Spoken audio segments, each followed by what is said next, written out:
һорау. Ата-әсәм минең намаз кылуыма каршы, шуға мин уларның алдында намаз кылмаска тырышам.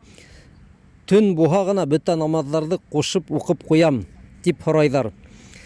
Ҡәрҙәштәр, Аллаһы Тәғәләгә итәғәт итеү мәсьәләләрендә без ата-әсәй һүҙенә ҡарамайбыҙ. Алла Тәғәлә нимә ҡушҡан? Был әмер, бойороҡ. Был бойороҡто ниндәйҙер кеше боҙа алмай. Шуға ата-әсәгеҙ ни тиклем риза булмаһа ла, һеҙ намаҙҙы, 5 намаҙҙы 5 ваҡытында теүәл итеп уҡырға тейешһегеҙ. Ләкин шул уҡ ваҡытта барыбер ыҙғышҡа сығармағыҙ. Ата-әсәгеҙ менән яҡшы мөнәсәбәттә булырға тейешһегеҙ.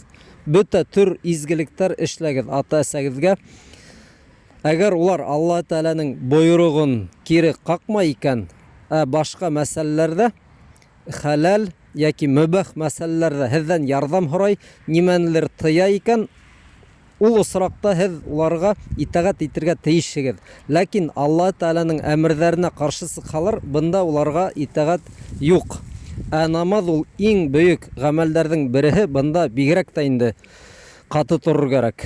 Хатта әгәр йә беҙҙең менән йәшәйең, йә беҙҙең менән йәшәмәйең, йә намаҙыңды ташлайың тиһә, ул ваҡыт, әлбиттә, йәшәргә икенсе урын эҙләһәгеҙ ҙә, эҙләйгеҙ инде. Сөнки намаҙ мөһим.